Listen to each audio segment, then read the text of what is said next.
Guys, and welcome to another episode of the Variety Views. I'm your host, the Variety Vendor, and I'm here to review Royal Rumble 1991. You know what the deal is. We went through the first Rumble from '88, which I thought was a fun show. '89, not so much. 1990, which I thought was great, an absolutely great show. And now we get to 1991, 30 years ago. And 30 years ago this month, January 19th, 1991, in Miami, Florida. And this show I thought was freaking awesome. An awesome show. From start to finish, it's an awesome show. So let's get right to it. In a dark match, we had Jerry Sags from the Nasty Boys going up against Sam Houston, who I believe was in the Young. Was he in the Young Stallions or no, not Young Stallions. He was in another tag team, a short-lived tag team. It was around for like about a year and then left. So Jerry Sags won. I didn't get to see this match. Now we start off the show with the Rockers, Marty Jannetty and Shawn Michaels going up against the Orient Express and Kato and Tanaka. Kato, I think was he Jeff Farmer? No, it was Paul Diamond. It was Paul Diamond who was actually teaming up with Tanaka before as part of Bad Company. In was it the NWA? Were they in the NWA? I believe they were in the NWA. Former professional soccer player. Okay, so yeah, Kato, not Paul Diamond, not really Japanese. He had a mask on and he just freaking looked huge. And going up against the Rockers, this was a great match. Absolutely awesome match. The only thing that was that wouldn't make this match even better, like the only thing that was, that I think was a weakness to this match was there was no story. There's not a story to this match. But as far as a match goes, as far as that goes, because I believe they had another match in 1990. Can't remember which pay-per-view, but I remember them having a great match in 1990, and this is a rematch from that. But there's no like real story going into it. There's not a title on the line. There's not a heated rivalry going on. It's just a match to open up the show, and it was a great match. The fans were into it. The commentary, I forgot to mention this in the 1990 Royal Rumble review, and that is we had Tony Schiavone and Jesse Ventura. That was, I believe, the only year that Tony Schiavone was part of the WWF. Then he went back to WCW because Vince McMahon thought he was too Southern in commentary. I never felt that way. I used to think that he was from New York or something, because he fit so well in commentary. Yet for some reason, only a couple of years later, they hired Jim Ross. What sense does that make? So, anyways, so this match, it was just balls to the wall, absolutely awesome. Like there was no wasted movement. This match went about 20 minutes, and they gave them everything. They gave them the time. They gave them okay, you go out there and you do what you do best, and that is freaking wrestle. And they went out there and had a magnificent match, an absolutely awesome match. Just going back and forth. There was nobody had the heat for long. It just ping pong back and forth, and the fans were really into it. It was crazy. It was absolutely crazy. And watching this, I was like, man, I wish that Shawn Michaels and Marty Jannetty kept teaming up for another year, because there was still, I felt like the fans were ready to see the Rockers become tag team champions. They were ready for that. They wanted that so bad. But then you take that away from them, and I don't think that there was any plans, even if Marty Jannetty stayed healthy and, kept his nose out of trouble. I don't think that there was any plan in reuniting the Rockers at any point. So I really think that they should have just kept them together for another year. And since Mario Jannetty was the one that had a lot of troubles, you should have turned Shawn Michaels babyface, because the babyface fire that he had, I want to, I'm thinking in an Elseworld universe where Shawn Michaels was the one that was a babyface and he was on the rise, the fans would have freaking fallen in love with him, because they were already so invested in who Shawn Michaels is, and he had that fire. You watch this match. Watch this match. He was the freaking MVP, and I know in 2020, whenever you're in 2021, I should say 2020. Whenever you think about Shawn Michaels, you're like, well, of course he was great. He was always great. He's the greatest of all time. But watching a young Shawn Michaels, watch him in 1991 in this match, and tell me this guy could have been like the top guy as a babyface, rather than turn him heel and make him the arrogant guy, because you already had a lot of arrogant wrestlers. You had Rick the Model Martel, okay? You had, guys that loved their physique and all of that, and Rick Rude and Mr. Perfect, who was also arrogant. You had all these guys who were arrogant, the Genius, Lanny Poffo. You had all these guys. So when Shawn Michaels was a part of that, it was like, sure, he made it his own, but it took him a while. And I'm just thinking, like, what if you just turned him babyface? What if you kept him as a babyface? What if you broke him off the Rockers, let Mario Jannetty be the heel, since he was more tenured? So, the heel is always leading the match. He's always leading the feud. If that's the case, Mario Jannetty is much more seasoned. Shawn Michaels, what if he was the babyface? I don't know. Just in hindsight, I'm just thinking, like, Shawn Michaels would have been huge, much, and way before than he did become huge. And also, I don't know, he would have been a bigger star. Just me thinking about things. Anyways, this match, I give it 4.5 stars. This was just great stuff. Back and forth until finally the Rockers won. And you know what?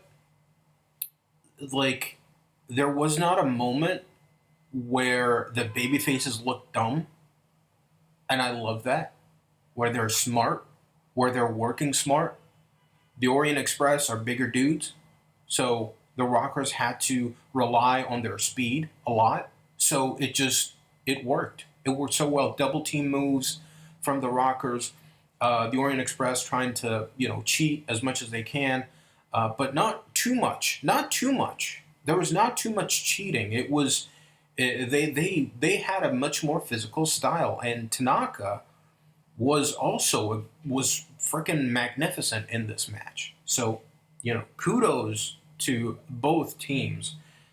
This was great. I love this match.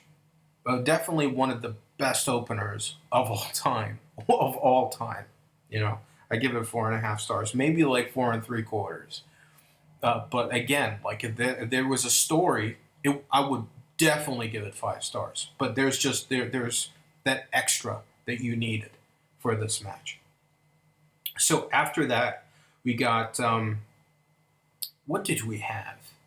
We had there was Randy Savage was backstage. Randy Savage was backstage, and he was talking to Sean Mooney, and he was like, "Okay, so Sergeant Slaughter already promised me a title match if he wins tonight.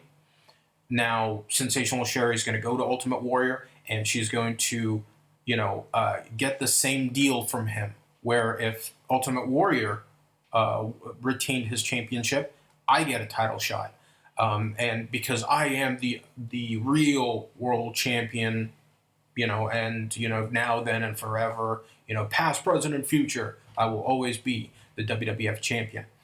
And we go into basically the entrance, right next to the entrance where they had the podium, where usually they would do a segment in front of the crowd. And they had Sensational Sherry out there, and she cut a promo. And Sherry is just so awesome. She's so awesome.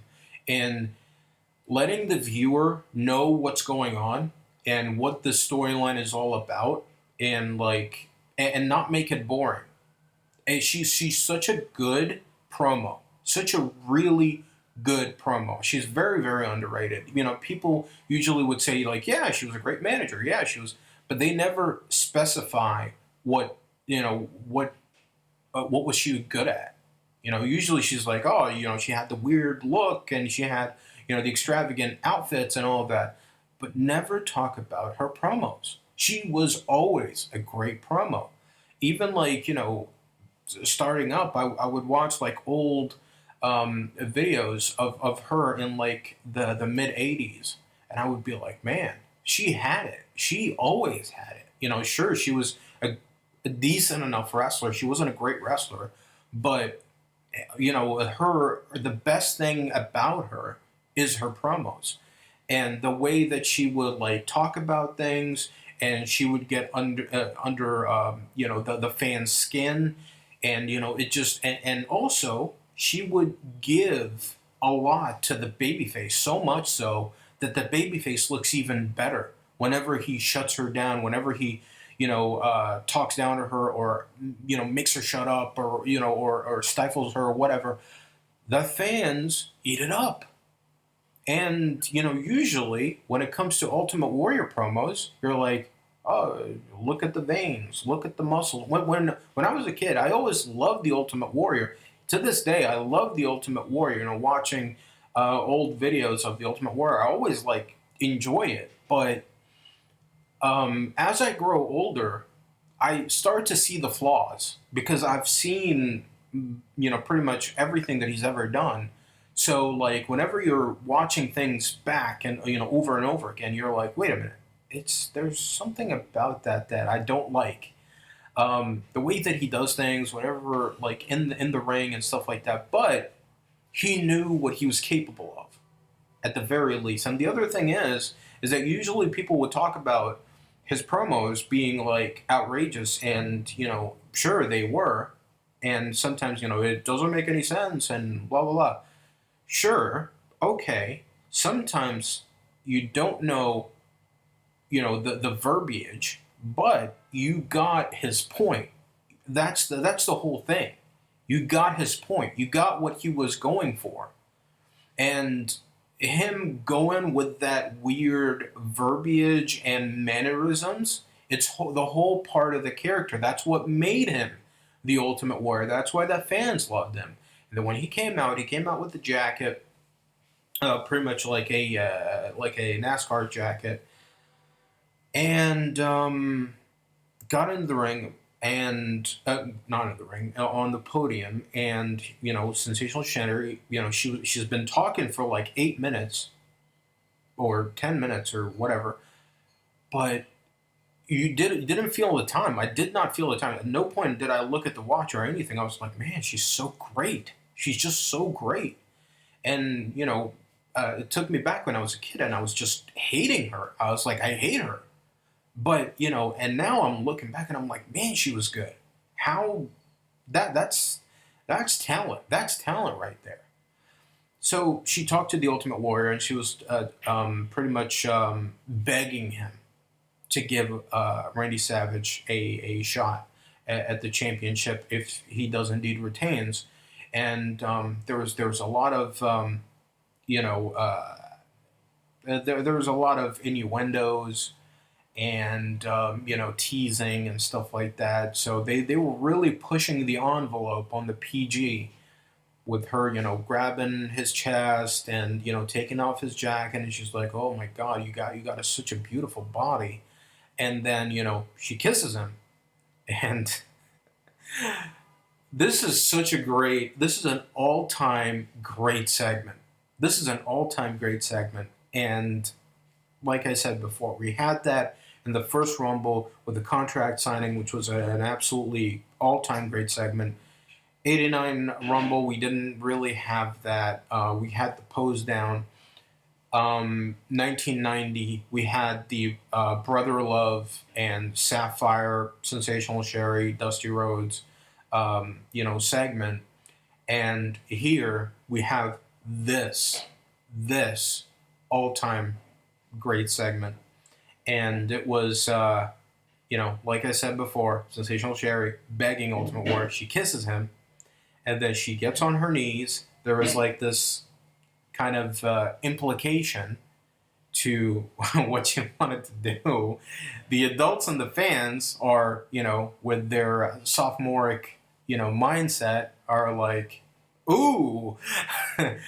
And Warrior, with his buck teeth, just having the biggest smile on his face, and he's like, oh yeah. And then he touches his own lips where she kisses him, and then starts sniffing it. It's like, ooh, ooh, ooh. And then she's like, come on, Warrior, come on. Will you be a valiant champion and give the Macho King a title shot? And he starts shaking and shaking and shaking. And he's like, no! And the fans just erupt, and Sensational Sherry just screams the biggest no you ever heard. It's so magnificent. It's just like, no! The fans are just going crazy. We go backstage, just like, I'm thinking this is not just great for the fans, in attendance, but also the people watching at home, the viewers who are just like, my God. And then it just cuts right to Randy Savage backstage, and it's like, it was weird because when it cut backstage, for some reason, Savage was like, signal, all right, and then he runs off. I guess he was waiting for the signal so that he just so that he bolts off, starts throwing shit backstage, and then he runs through the hallway, through the entranceway, and then he goes into the ring, goes outside, then he goes to the side, and it just goes around. He spends so much time. Warrior already left. And Savage was able to, like, you think, like, hey, that's dumb. Why would he do that? Why would he do all of that? The whole point to do that is so that the entire crowd would see him. See that Savage got out, Because if he was like, if he would go straight to the podium, because like there's a way for you to get to the podium from the other side. There was a different path, but if he gets that way, then you only get like a handful of people that would see him and be like, oh, Savage, and then everybody would be like, where? But if Savage comes in, goes around the ring, and then to the podium, and then the people are like, oh, it's Savage, oh, there he is, and they would be much more into it, because sometimes what you see, you can relate to much more than what you hear or what you think is right there, So, great stuff from Randy Savage. This is a 5-star segment. Absolutely just fire. I love this. Then we get to Big Boss Man versus the Barbarian and Booby Heenan. Roddy Piper just cracks me up. It was absolutely great this entire night. And I'll get to one thing. I just remembered a thing that Piper said that just cracked me up. This match was fine. This was a freaking Haas match. This was two big men just beating the crap out of each other, and I loved it. It didn't go long. Went for like 14 minutes, and it was fine. Like, it started off a little bit slow, but then it just picked up speed a little bit, because when I was watching this, to start off, I was like, why did they break up Barbarian and the Warlord? I don't understand. Why would they break them up? Oh, they want to try them out. No, they're not that good on their own. Barbarian is just a little bit better than the Warlord, but that doesn't make them better as singles competitors. Just keep them together. I don't understand why they have to break up a team when they have nothing for them. They're like, okay, we're going to give him a gimmick change. And I'm telling you, it's probably the Barbarian and the Warlord trying to do as much as they can to make their character work. It wasn't The Office. It wasn't creative. It was like, okay, we're going to give you a weird helmet, a weird freaking metal mask for the Warlord, and a freaking Morning Star. And, Barbarian, we're going to give you freaking antlers and, have you wearing fur going out there. I'm very, very sure that they weren't given that. Maybe the Barbarian. I can see like somebody in creative being a fan of Bruiser Brody and being like, okay, we want this guy to be the Bruiser Brody, because they did that with Skinner, they did that with the Berserker, and like they try so hard because they couldn't get Bruiser Brody, so they were like, okay, we're gonna try to make our own Bruiser Brody, and it just never worked. So I don't get it. Why did they break them up? I don't understand. So this match was fun. I give it 3 stars. It started off slow, but then it got better and better and better. And by the end, it was fine. And Bossman at one point did his finisher. He did the Scrap Buster. He did the Scrap Buster finisher, but the Barbarian, no, Bossman didn't go for the cover. He just did it and then stood up and started hot dogging to the fans. The ending of this match kind of perplexed me because the Barbarian went to the top rope, jumped on Bossman, did a flying crossbody. Bossman rolled through and, grabbed a hold of him and 1, 2, 3. There was enough space for Barbarian to kick out, but he didn't. He was like, oh, I am knocked out. How are you knocked out through a roll through? I don't know. There should have been much more of a struggle. Like, he should have, Bossman should have had the lateral press and, just hooked it on, cradled, Barbarian. So that Barbarian, so it kind of looks like, Barbarian has no way to get out. He can't kick out. Either that or just freaking roll him up. Do a roll up, Barbarian misses like a corner splash, and Bossman just rolls him up. Easy. Just that would have been much better. This ending, it was fine because Barbarian went off the top, and every time a big guy goes off the top, the fans go, ooh. It never fails to, to excite the fans. So at least that was good. So I give this match 3 stars, mainly because of how stiff they were going against each other. And there was a story. There was a story to this match, and the story was Bossman was going through the entire Heenan family. Rude left. I believe he left the company. So Bossman was going through the entire Heenan family. And, okay. But at least there's a story to it. I like it. After that, we had a Sergeant Slaughter with General Adnan backstage, and he was cutting a promo, and he's like, "The ultimate puke," and it just your hours are over, your minutes are over. All you have are your seconds. Great line, and as you're WWF champion because your seconds will soon be over, and I will be the new WWF champion. And General Adnan started talking in Arabic, and he's like, "Wow, oh my God, this is great." That's the whole thing that he said. This is great. Wow, thank God. Wow, God is great. Sergeant Slaughter is going to be the new WWF champion. That's all he said in Arabic. But he said it over and over and over again, and the fans don't understand Arabic, so they're like, "Oh yeah, he's just spouting gibberish."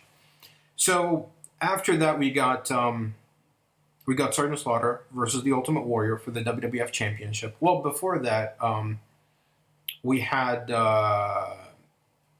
Macho King, backstage, and he's like, "It's not over, it's not over." So we know what's coming up. Sergeant Slaughter faced off against Ultimate Warrior for the WWF Championship, and this didn't go long, thank God. Just got in there, Ultimate Warrior beat the crap out of Sergeant Slaughter, beat him up. He was so close to winning in the first 2 minutes. Out comes Sensational Sherry. She trips the Ultimate Warrior. Ultimate Warrior runs after her to the entranceway, and then Savage was there waiting for him, and he blindsides him. Genius. Absolutely genius, because nobody expected it. I think nobody expected it. Maybe, like, I even thought that Warrior would get attacked by Savage, but once he gets backstage, I didn't think that. I thought that they were going to cut backstage, mainly because I watched so many Attitude Era shows that that's what I expected. I was like, they were going to cut backstage and Warrior's going to get attacked by Savage, but no, right in the entranceway, gets attacked. The ref is holding Sergeant Slaughter back, so he doesn't know what the hell's going on in the entranceway, and Savage just beats Ultimate Warrior up, beats him up, throws him into the guardrail, gets a light stand, and attacks Warrior just real quick, boom, boom, boom, boom, boom, and then runs to the back, real quick. And the ref is counting. The ref is counting. Roddy Piper was pretty much talking about Sergeant Slaughter. It's like, hey, maybe we disagree with what Sergeant Slaughter is saying, but hey, this is the land of the free. You can have your own opinions and stuff like that. And it's great, but at the same time, a couple minutes ago, Warrior was, tearing up the Iraqi flag, and it's like, okay, I thought freedom of speech and stuff like that, but you don't desecrate a flag, no matter what. Like, in my opinion, the way, and yeah, I'm getting off topic a little bit, but it's kind of on topic. When it comes to flags, you don't tear up a flag. You don't desecrate a flag. I never like that. I never ever like that. Whether it's a story or whatever, because at the same time you're spitting at the face of everybody that's a part of that country. It's one thing when you don't like their military, when you're in a war and stuff like that, but you don't hate on an entire country just because of your stupid war. Like, no matter what, you don't hate an entire country. You might hate, like, who you're going up against, but you don't hate that. That's racism right there. That's freaking racism, and that's what they were. That's basically what they were doing, and it was pretty much propaganda. That's what it was.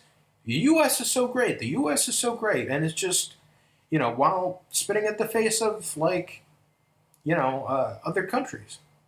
I don't know. I didn't like it. I didn't like that part. But other than that, the match was great. The story of this match was great, with Ultimate Warrior, after being attacked by Savage, is crawling ever so slowly. It might have took him like a couple minutes to get to the ring. And every time, Earl Hebner is going for the count, Sergeant Slaughter, holds him off. So in commentary, they were like, that's smart by Sergeant Slaughter, because you can't win the title by a countout. You can't win the title by a countout, and it's smart. It's smart. But I think what would have been better was Sergeant Slaughter rolling out of the ring and going back in. But hey, whatever you can do to preserve your energy, hey, it's fine by me. Whatever. Warrior got back into the ring. Sergeant Slaughter had the heat on him for the next few minutes, and then at one point, Ultimate Warrior was draped, on the ropes, because Slaughter pushed him, and Sergeant Slaughter had the ref's back turned, and Savage came back in, hit Warrior with a scepter right on the top of the head. The scepter just shattered to a million pieces. You see glass freaking everywhere. I don't care if it's sugar glass. Either way, that gets into your skin, and it hurts. It still hurts. And it's like at the top of the head, so you could get a concussion from that. No matter how gimmicked something is, you're hitting. Sure, you got a hard head, but no matter what, you still got a brain in there, and that freaking that movement can cause serious damage. So either way, that looked freaking brutal. And Warrior sold it. Warrior sold it like $1 million. But instead of Sergeant Slaughter just grabbing a hold of him and going for a roll up with hooking on the tights, instead he went for a weak ass freaking elbow. It looked so weak. It connected at least, but it looked so freaking weak. It was like boom. A Warrior could have like or something, but no, it was just like boom. And Warrior just no sold it. It's just like it reminded me so much of Secrets of Pro Wrestling Revealed, that special that was out, I think, on NBC like many years ago in like '98 or '99, and they showed like how if somebody got was in like a submission move and the other person isn't selling, then it does not look like it hurts. It looks like a freaking massage, and then they show like if somebody is selling, it looks much more brutal. So like that reminded me of that. And Sergeant Slaughter just like did the elbow, where it pretty much no sold it, and Sergeant Slaughter went for the pin. 1, 2, 3. Your new champion, Sergeant Slaughter. He's celebrating with the title, and Warrior just like as soon as he come to, he runs to the back. Okay, not even gonna fight Sergeant Slaughter. No. He's just going to run to the back. So after that, Savage was backstage, and he's like talking about how he screwed the Warrior, and it's like Warrior didn't do the right thing, and that's the reason why he did what he did. And you hear the door, just like somebody's banging against the door, and it is the Warrior. That's what you're told. So Savage runs off. And the story continues. The story continues to the end of the night, and I like that. And Sean Mooney is like, so back to you. And then you cut to Sergeant Slaughter, who's got now a helmet on, and he's got the championship, and he's all sweaty, and he's like, he won the championship just like he said he would, and everything. Then after that, we got the Mountie. Going up against Coco Beware. I think this was Jacques Rougeau's debut as the Mountie on pay-per-view, because I think he had a couple matches before on Superstars or Prime Time, but this was his debut on the show, and he faced off against Coco Beware. And I'm like, as soon as I saw Coco Beware in the ring, and I was like, you're gonna go from a WWF title match that had a lot of heat to it. Which, by the way, I give that match 4 stars. Because there was so much heat and so many things going on, mainly because of Savage and the story with it. That's what I love about that match. So, Coco Beware is in the ring, and I'm like, you're going to go from that to this? Really? And the Mountie comes out, and he looks great. He still doesn't have his, I'm the Mountie, theme. Yeah, he's got some weird, national anthem, like patriotic yet not so much theme, rendition. Comes out with Jimmy Hart. He's got his cattle prod going up against Coco Beware, and they had a long match. It went for 9 minutes, but it felt long. Like it wasn't a good match. Coco Beware is. Like, he never, I was never a fan of Coco Beware. Because, like, when I was a kid, I was a fan of everybody, but, like, usually I'm more of a fan of the heels than the baby faces. But I nostalgically cheer for, like, old acts. I'd be like, oh, I remember him, this guy was great, and stuff like that. Until they get in the ring. And Coco Beware, I was never intrigued. I was never happy seeing him in the ring. I was never like, oh, yeah. I was a bigger fan of Frankie, to be quite honest, the parrot, than Coco Beware. So they had a match. Nothing match. It was an absolutely nothing match. I give it a star, maybe a half a star. They tried to put over the Mountie, as this guy that, this guy's going to be a big deal. This, he's got a character change. He's going to be something. And that's the only reason why I give it, a star, mainly because of, the stuff that Jacques would do. But, the stuff that Coco did, he dragged the match down. This should have been like 3 minutes, 3 minutes the tops, and it should have been just all Mountie. You could have given something to Coco to begin with. Give him like the babyface fire, but the Mountie just cuts him off and Mountie goes over. Just simple booking. That's what they should have done. But instead, we have a long match, and the fans were just like bored. They were like, ugh, we don't want this.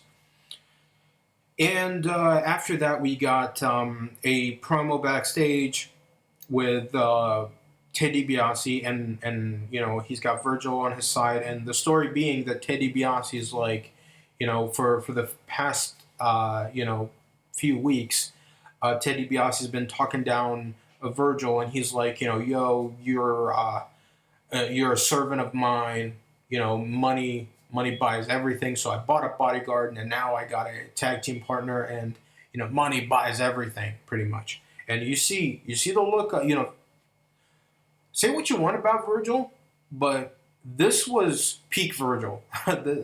the facial expressions, camera zooming into Virgil's reaction to everything that Ted DiBiase would say, and Virgil's like, and because before it was like expressionless, it was much more like he was just like the generic bodyguard, but here he's like, you kind of feel his anger, you kind of feel his resentment towards Ted DiBiase. And when Ted DiBiase, grabs a hold of Virgil's, it takes Virgil's money, the money that, Virgil would always count, Virgil would be like, And we get to the match. A very young Dustin Rhodes, along with his father, Dusty Rhodes, run to the ring. And very, very generic looking Dustin Rhodes, who looked like that he was cosplaying as his dad. And going up against Ted DiBiase and Virgil. This match was really good. This match was really good because of the stuff between Ted DiBiase and Virgil. Dustin, you kind of can tell that he's got something. He's got the size, and plus, he might not have the babyface fire of like a Bret Hart, but he's getting there. He's learning. And when I can remember when he was down in a sleeper hold delivered by Ted DiBiase, Dustin would pretty much like smack the mat. He would hit the mat with his leg a bunch of times, and you can kind of hear, the way that he's doing it. It's like, come on, he's communicating with the fans non-verbally. And the fans are getting the hint, and they're like, as he's like, pretty much kicking the mat.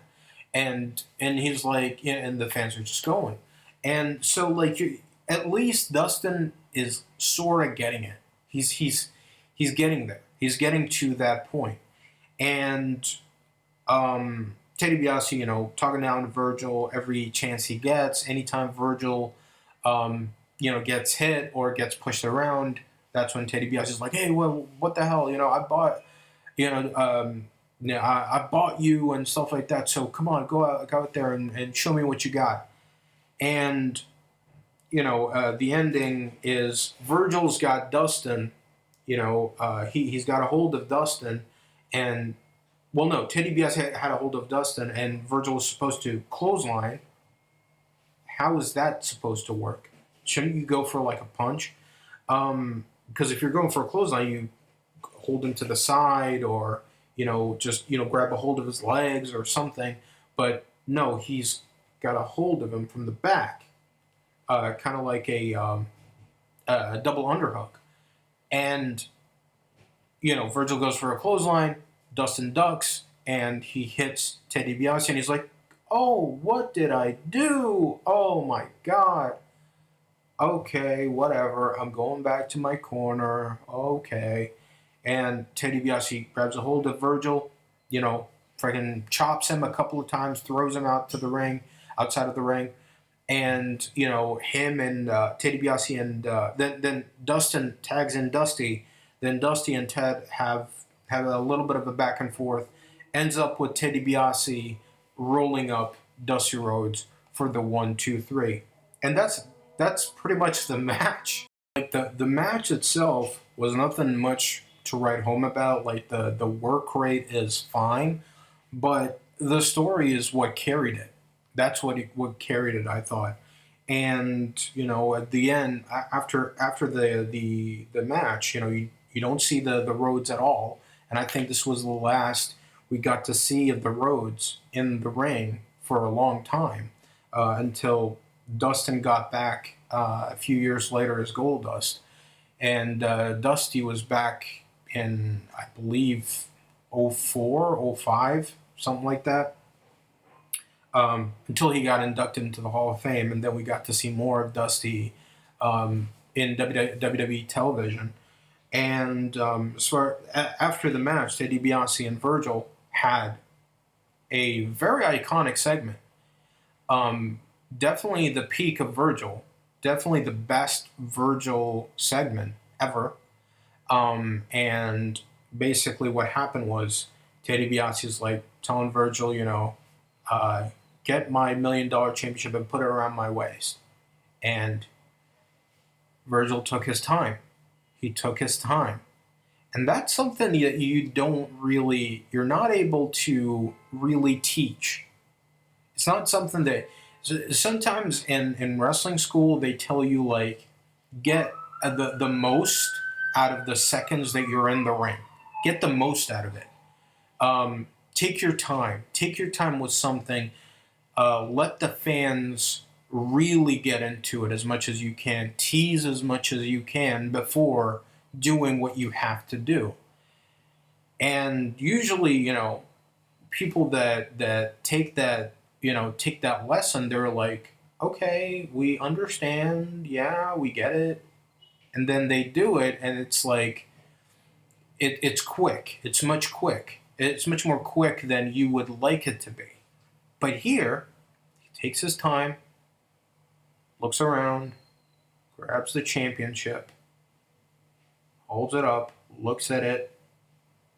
Teddy DiBiase's like, put it around my waist.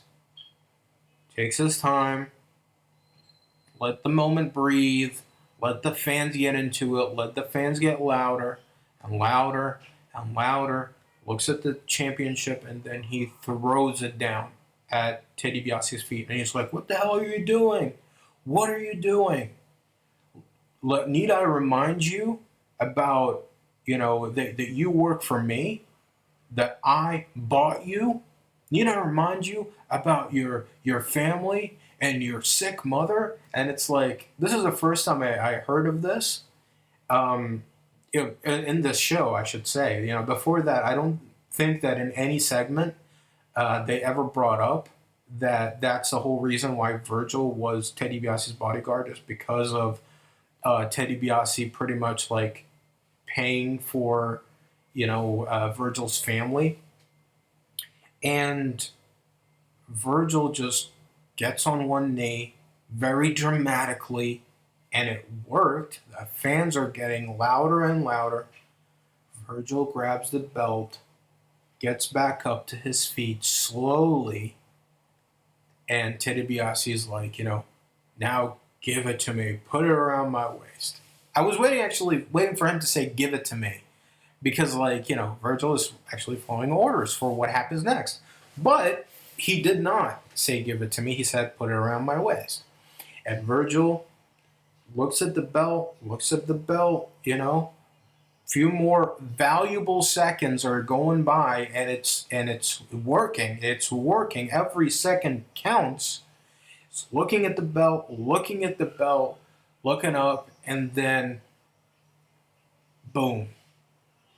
Hits Teddy DiBiase, across the face with that belt, throws it down, spits at Teddy DiBiase, and walks out.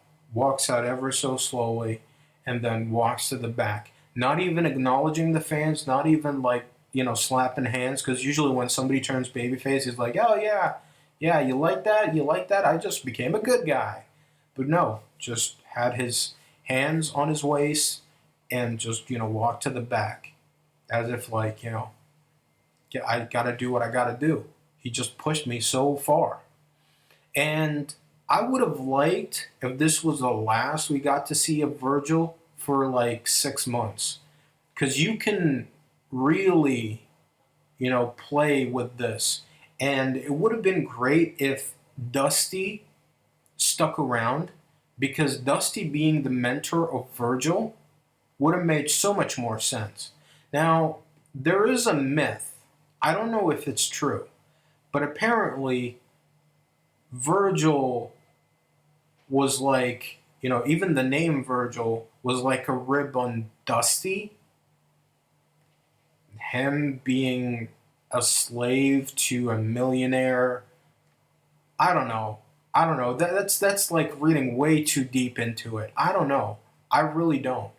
Um, but however, when he went to WCW, when Virgil went to WCW and they started calling him Vince, and then later on started to call him Shane, that I get. That I get. That it was a Monday Night War. I get it. But Virgil, him being called Virgil as a rib on Dusty, I don't know. But either way, I think Dusty being the mentor for Virgil and really teaching him how to be, how to work your ass off and do what you can and earn every buck rather than take the easy way out and be a subservient to a millionaire. That's different, like it's not that you don't go that route. That's not what makes you a man. So Dusty, being the mentor to him with that, I think would have been so much better, so much better. And but Dusty left, so they went for the next best thing, and that's Roddy Piper.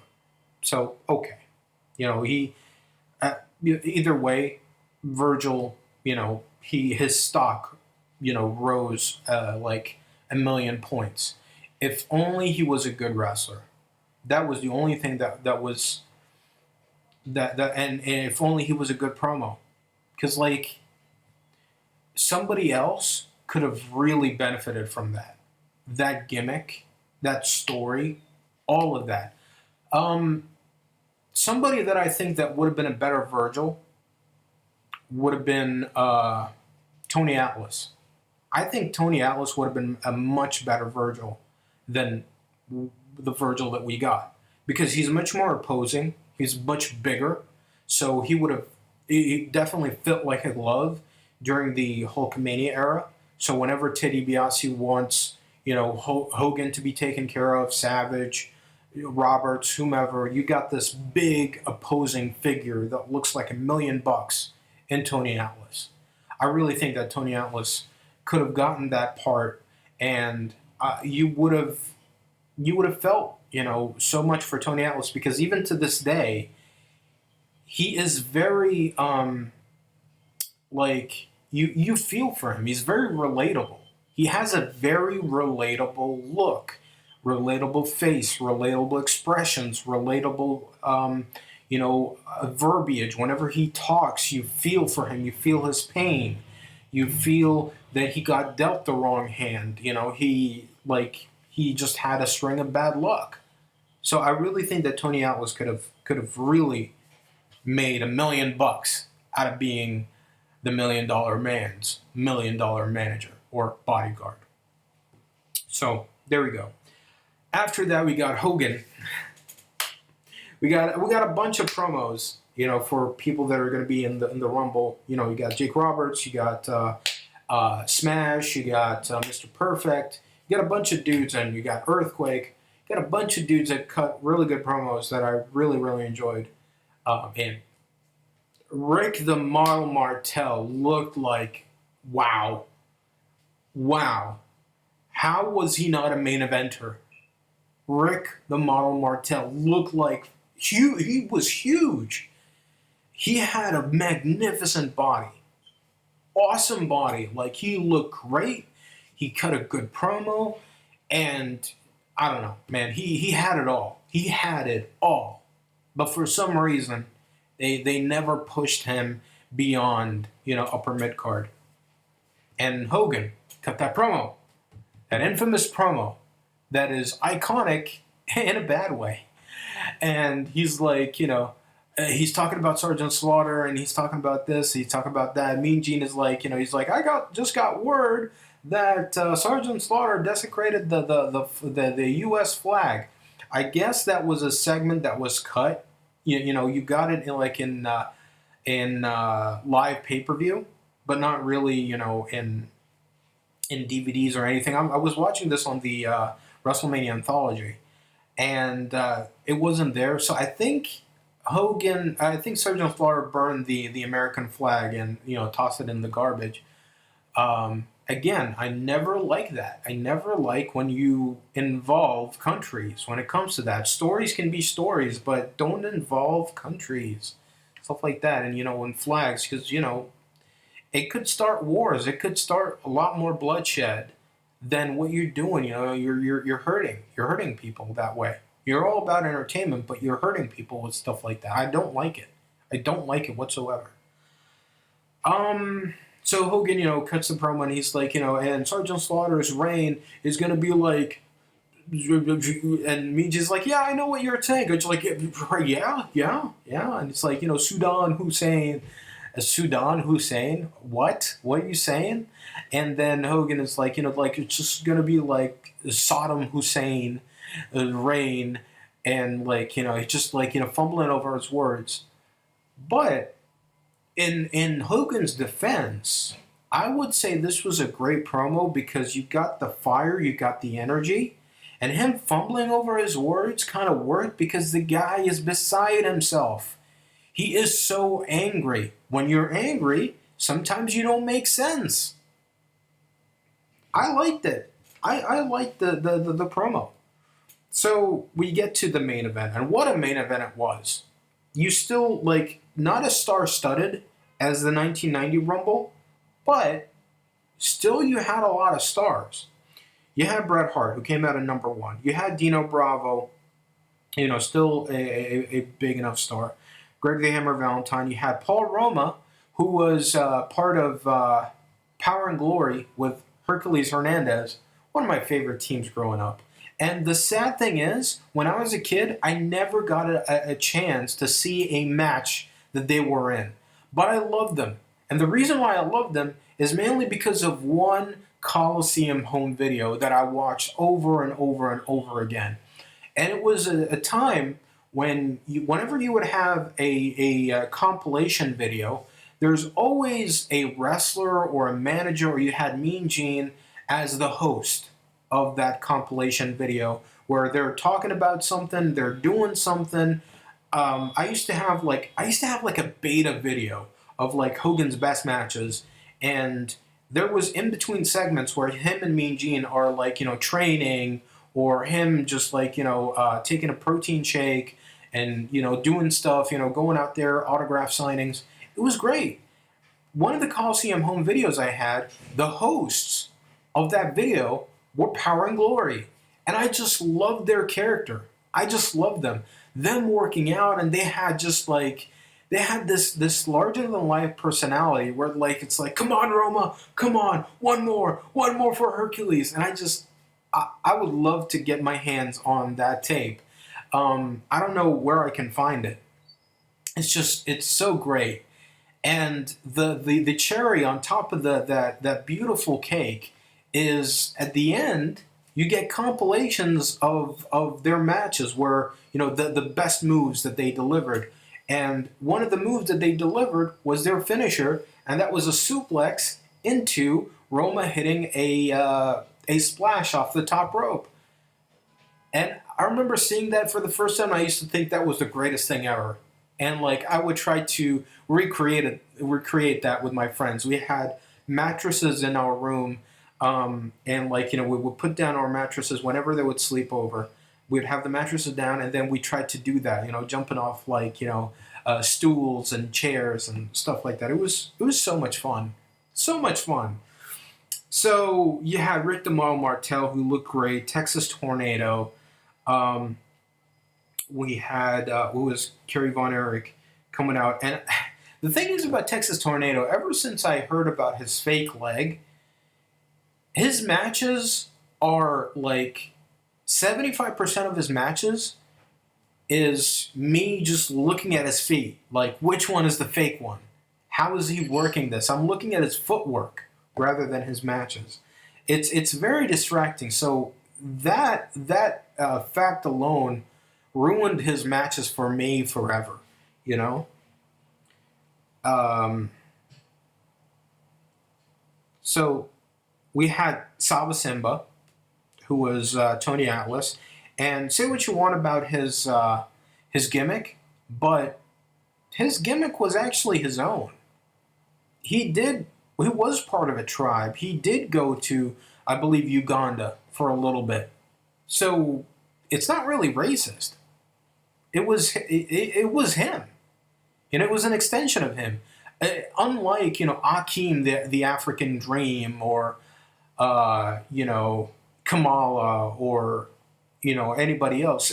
It was like Tatanka, pretty much, And what a team that would have been, like Saba Simba and Tatanka. I think they would have been over. The Bushwhackers. Again, like I talked about this in like my previous review where they looked like they didn't care. Here, they really didn't care. Especially Luke. Butch came out, and when Butch came out, and the commentators got them mixed up, where they would say, Butch instead of Luke, and Luke instead of Butch. And Butch had one of the greatest eliminations of all time, where he's coming out, he gets into the ring, and he gets thrown on the other side by Earthquake, and then he continues to walk out. That was funny as hell. One of the funniest eliminations of all time, probably since the Warlord got eliminated, as soon as he got in the ring by Hogan, I believe in the previous year. And who else do we have? We got the Legion of Doom. We got Crush, who was part of Demolition. Not really replacing Axe, but Axe ended up leaving. So they had a 3-man group for a little bit before Axe left, and I guess at this time is when he left, and Crush was part of Demolition. He looked great. You had Jim Duggan, who is the first ever Royal Rumble winner, and Earthquake, Mr. Perfect, Hulk Hogan, Haku, Jim Neidhart, part of the Hart Foundation, and Brian Knobbs. And we didn't have Joey Sachs or Jerry Sachs because he was in the dark match, so they had to use him somewhat. The Warlord came out without his mask or his I guess like some sort of Morning Star or an axe or something like that. He didn't come out with that. He came out looking like a freaking roided up Stone Cold Steve Austin. That's what he looked like, or better yet, freaking Goldberg, but much more roided up. Like he looked freaking huge. Came out like with a goatee, black tights, black knee pads, black boots, black wrist tape. Just came out, and he just looked like freaking Austin. That's it. Tugboat coming out. Now there was a story that apparently Vince McMahon, what he wanted for the main event of WrestleMania 7, because it was supposed to be Zeus versus no wait, that was for WrestleMania 6. Zeus versus Hulk Hogan as to continue the momentum of No Holds Barred, but No Holds Barred ended up not making enough money, or because like they thought it was going to be huge. It was big, but it wasn't that big. I think it ended up making more money in home video and also in cable. So they were like, okay, what do we want for WrestleMania 7? Because apparently WrestleMania 7 was supposed to be in a bigger building, but the tickets weren't selling enough, and they wanted to do Hogan versus Tugboat. So that's the reason why earlier in the night there was a promo by Tugboat when he was talking about, when you went through everybody that was like talking about, hey, I'm going to win the Rumble, I'm going to win the Rumble. Tugboat at one point did say, if it ends up with between you and I, Hogan, you better believe that I'm going to be throwing you out that top over that top rope. ooh, ooh. And in this match, Tugboat, when he came out, he attacked a couple of people, and then he went for Hogan, like unprovoked. Just completely went for Hogan, starts attacking Hogan. Hogan hit him a few times, and then Hogan threw him out over the top rope. So I think that that's how they decided to like nix the idea. They were like, okay, we're just going to be over with it. Instead, we're going to go with Hogan and Sergeant Slaughter. That's why they had the promo earlier in the night, before this match, with Hogan talking about Sergeant Slaughter. And I think like the Tugboat thing was like, okay, we're just going to put it in there. We're just going to put it in there. And I think that was something that was taped before they decided to go with Hogan and Slaughter. So yeah, very very interesting, very very interesting. What would it have been like for WrestleMania 7 for Tugboat to face Hogan, and how would you get there?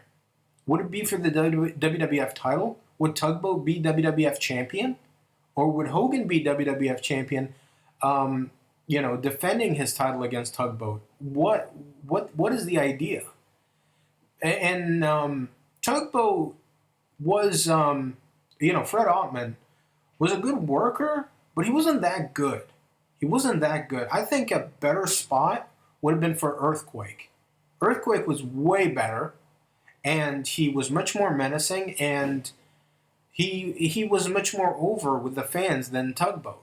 Tugboat just, I don't know, he, as that character, until he got to become Typhoon, and Typhoon I think is his best character, because everything else just never worked for him.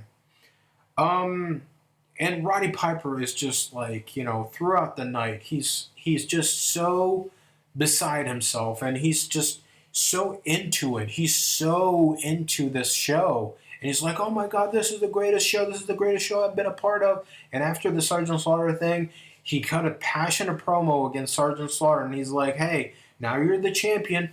Good for you. You're the champion. But guess what? That puts a big bullseye on you. And if you think that if you don't think that anybody in the locker room is going to be gunning for you, you're sadly mistaken. And he's just so passionate about it. And you felt everything that he was going with, and he had wrist tapes on, and I was thinking, hey man, why weren't you part of the Rumble? Why didn't you get in there? But hey, he was great. He was freaking great in commentary, and I think this is one of the very few times when you had two babyface announcers, for a long time, because usually you would have like Vince and Ventura, but I think Ventura left. So you had to have somebody else, to fill in the shoes of Ventura. You need to have that wrestling insight. So they went with Roddy Piper, but they never turned him heel. They never turned him heel. They would have him kind of say like, hey, this guy is like a world class athlete, like talking about like a heel performer, but he was always fair. He was always fair. He would never lean too much with the baby faces. There are times where he would be like talking shit about the heels, but he would still like, from time to time, be fair and like, talk about how the heel is like, what a great move from the heel. Very, very smart from him. And it's just like, great. I like that. I like that tandem. Come to think of it, it's definitely one of the best teams. Very underrated team. Roddy Piper and Gorilla Monsoon. Two wrestling legends who became commentators. And, Gorilla Monsoon, a Hall of Fame wrestler and a Hall of Fame, announcer. So, yeah, this was great. And Roddy Piper is just, like I said, he's on fire. One thing I forgot to mention during the Rhodes versus versus Ted DiBiase and Virgil match, he was talking about how, wow, Dustin looks a lot like Dusty Rhodes, doesn't he? And Gorilla Monsoon's like, oh yeah. And then Roddy Piper's like, wow, there's a lot of honesty in that family. I just, I cracked up. I laughed so freaking hard, when he said that. And it's just Very, very awesome, calls from Roddy Piper. He was great. He was absolutely great as a commentator.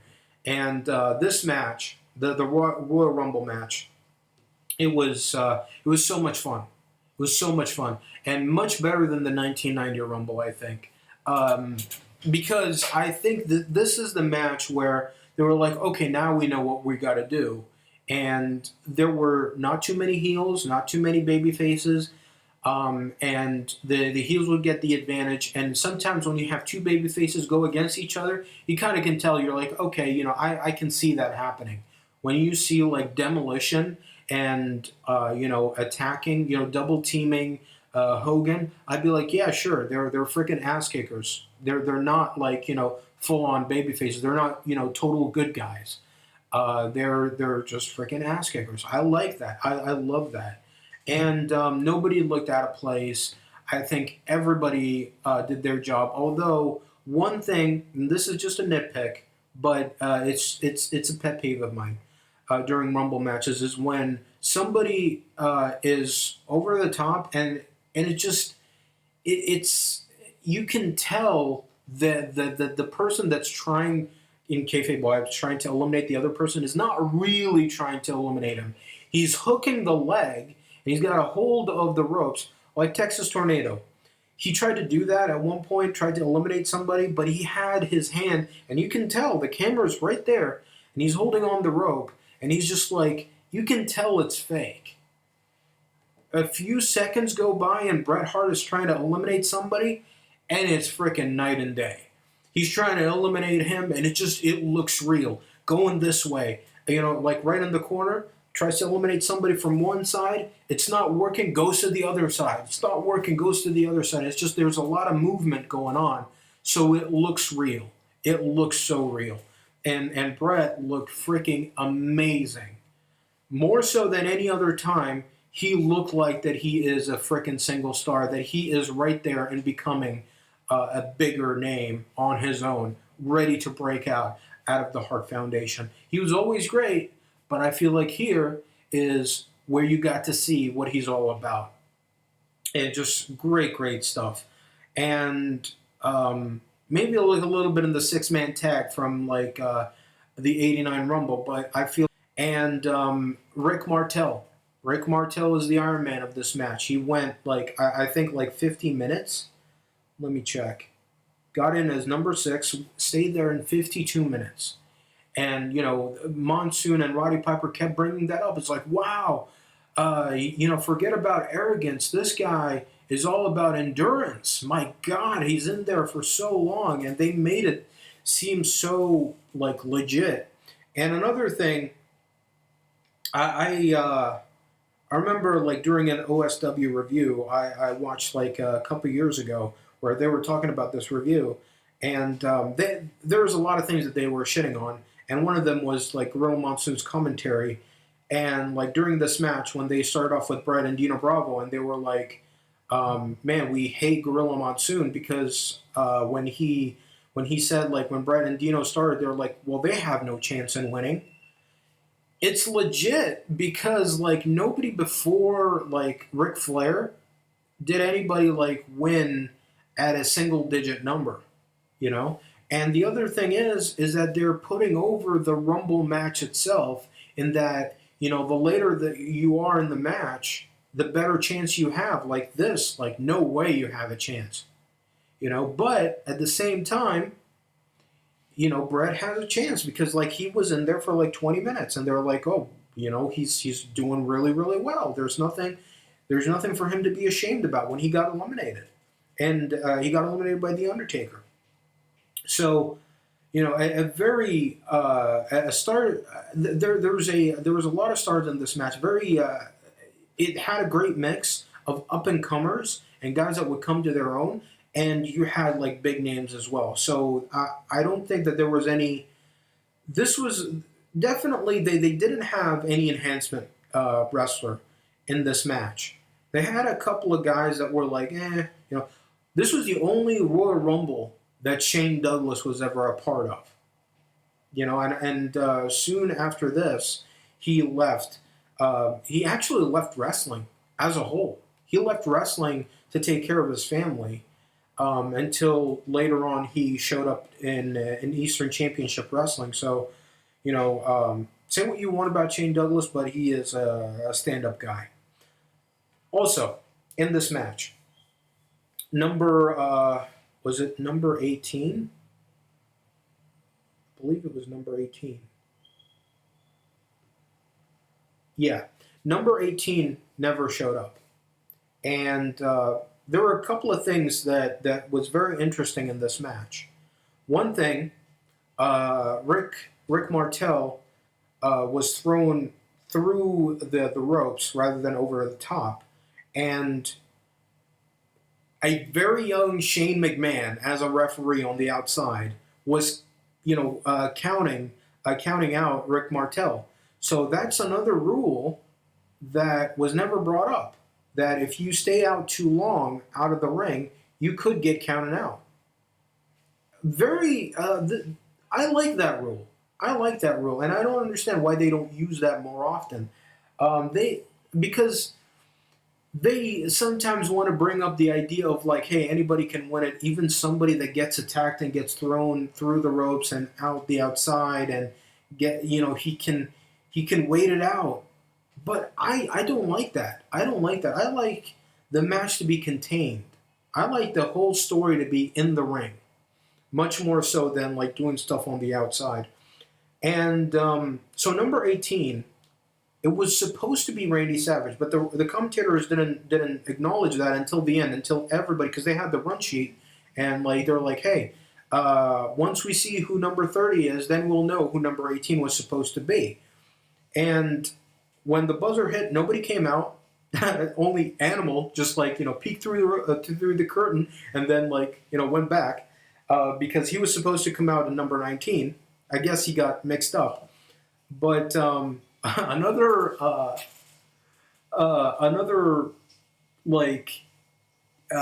unintended cameo from a Road Warrior, because years later, while Vader was cutting a promo, Hawk, Vader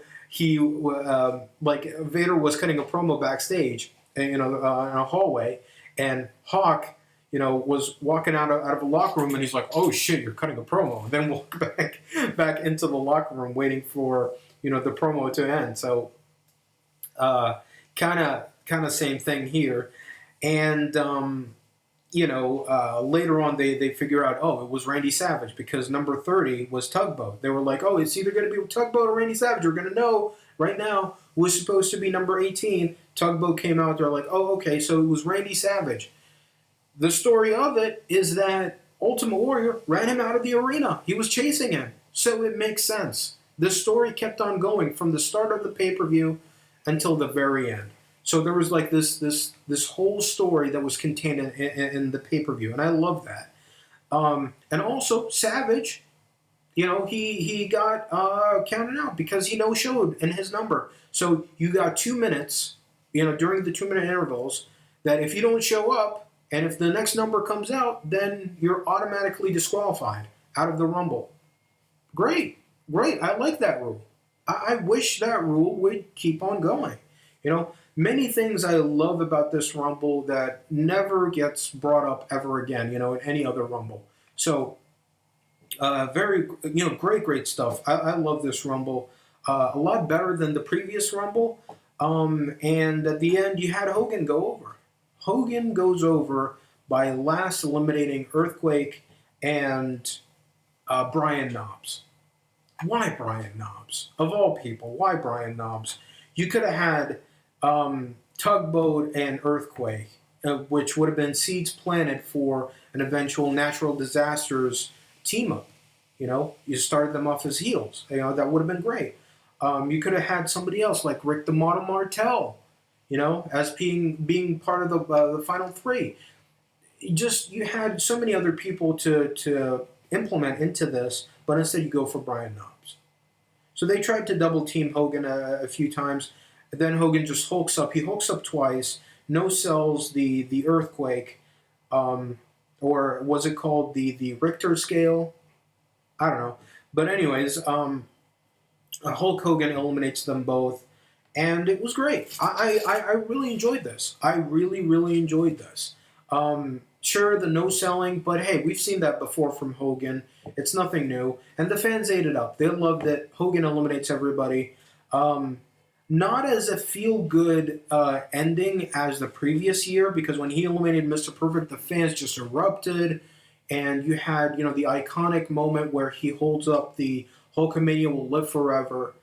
But here, as soon as you won, you see like from the far right side of the camera, you see a lot of people just leaving. They just see a lot of people just leaving. They're like, "Oh, that ended. Okay, thank you." They left. And this was like barely a 3 hour show. So think of what it's like nowadays when you got like 4 hour and 5 hour, freaking 6 hour WrestleManias. How people are just they get freaking tired by the end. So yeah, this was a magnificent Rumble. This was a great pay per view, an absolutely awesome pay per view. You had great matches. You had a great match to start off the show. Like I said, 4.5 star match with the Rockers going up against the Orient Express.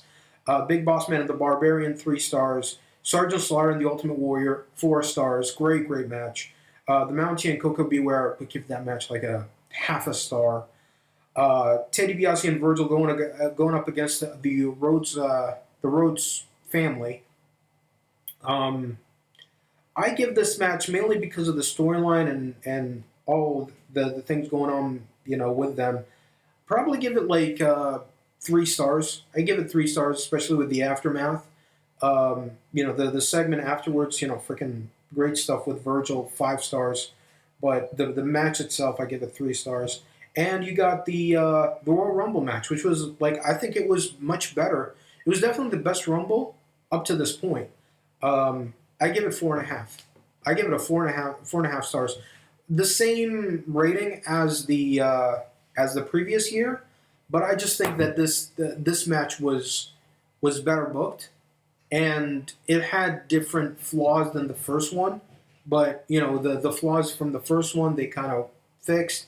So I think this was 4.5 stars, maybe 4 3/4. Probably give it 4 3/4 because yeah, like there was a lot of good stuff in this. The only thing that I would have changed would have been the ending with the model instead of Brian Sachs and them double teaming Hulk Hogan. And I have no problem with Hogan winning. Have no problem with Hogan winning because either way he was going to go against Sergeant Slaughter at WrestleMania 7. And that was a great match as well. Sergeant Slaughter and Hogan, a great match from WrestleMania 7. So I have no problem with Hogan winning back-to-back Rumbles. And so, after a long review, thank you guys for staying, and staying with me and being patient. And I'm definitely gonna review another Rumble next. But I'm not gonna keep on going with this, because the Rumble is coming up. I'm not gonna keep on doing this because I do have plans for what I'm going to do for Royal Rumble 93 and then on. So Royal Rumble 92 is probably going to be the last. It's going to be the last Royal Rumble review, retro Rumble review that I'm going to be doing until I'm definitely going to do something else. Definitely stuff that has to do with the Rumble. So be on the lookout for that. And so, with that being said, like, comment, and subscribe. Ding that bell icon for future episodes on the Variety Vendor channel. And, as always, check out my next video. I'll be talking about something else.